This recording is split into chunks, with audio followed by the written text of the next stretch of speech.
एक बार बाबा के पास ठाकुर जी आए। ठाकुर जी का मतलब श्री घनश्याम दास जी, जो हमारे द्वादश गुरु में गुरु है। कृष्ण का रोल करते थे, स्वरूप बाई में थे।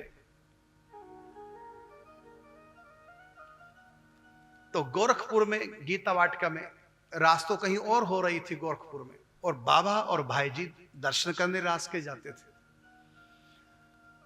तो एक दिन बुलाया सब स्वरूपों को, राधा कृष्ण सखियों को, ग्वाल बालों को, जो भी बनते सबको गीता वाटिका निमंत्रण दिया। तो आए सिंपल भेष में, ऐसा नहीं कि ठाकुर जी के भेष में, सिंपल भेष में। बाबा की कुटिया में घुस गए श्री घनश्याम दास जी, उनको ठाकुर जी कहते थे। बाबा की कुटिया में घुस गए, वो बाबा से उधम करने लगे। बाबा ने सोचा ब्रजवासी बड़े बदतमीज होते हैं, तो अरे हमारे सन्यासियों की कुछ मर्यादाएं होती। और बाबा की कुटिया में घुस गए। बाबा की बिस्तर के ऊपर पासे में कुछ मालाएं फूल पड़ी थी, उनसे एक डिजाइन बना दिया बिस्तर के ऊपर बाबा के। और जब बाबा ने देखा, बाबा हैरान कि मेरे मानस चिंतन में सैया पर जो डिजाइन फूलों का ठाकुर जी ने बनाया राधा रानी के लिए, वही डिजाइन इस बालक ने मेरे बिस्तर पे बना दिया। ये क्या चमत्कार! जो लीला मेरे भीतर चल रही है वही लीला बाहर। थोड़ी देर बाद जो राधा रानी बनते हैं स्वरूप, वो बालक है।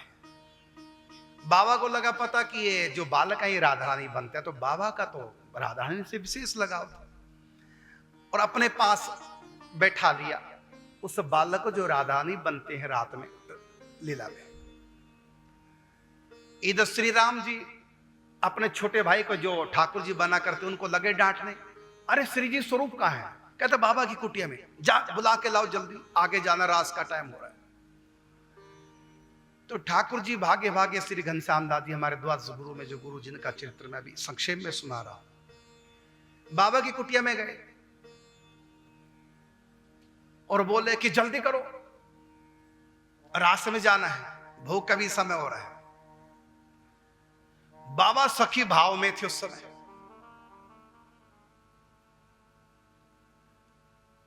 और जो बालक राधा रानी बनते उनसे राधा भाव से भावित होकर बातें कर रहे हैं।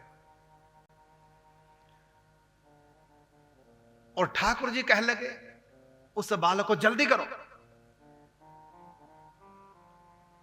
बाबा ने कहा नहीं, अभी हम बातें कर रहे हैं।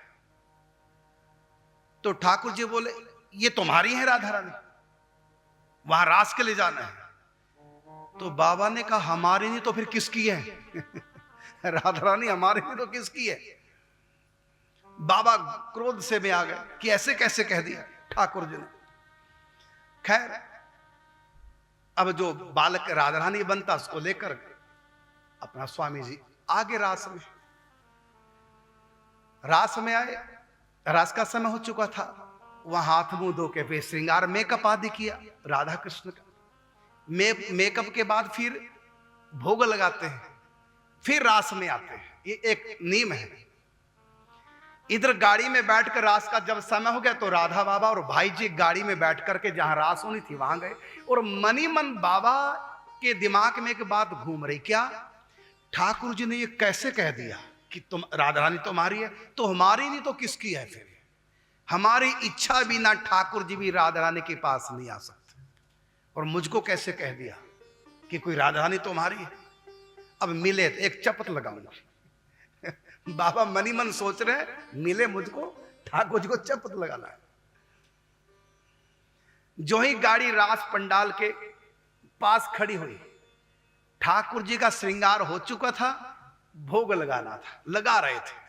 ठाकुर जी भोग छोड़ करके, श्रृंगार कक्ष छोड़ करके बाहर आए और बाबा की कार के पास आके स्वयं दरवाजा खोला और दरवाजा खोल के गाल करते बोले बाबा एक चपत लगाओ पहले।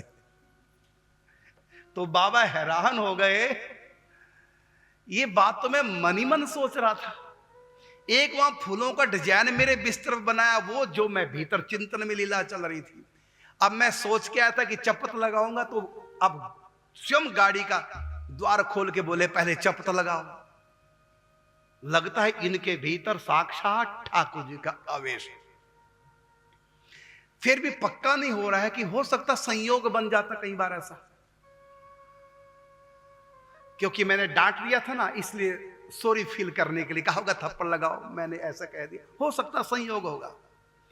लेकिन बात बात में भी कि संयोग दो बार, जब रास लीला प्रारंभ हुई तो बाबा के मन में आया यदि ये साक्षात ठाकुर जी हैं, यदि इनमें साक्षात इस बालक में ठाकुर जी का आवेश है, तो जिस पद को मैं मन में सोच रहा हूं वो पद गाएं तब मैं मानूंगा तो साक्षात ठाकुर जी।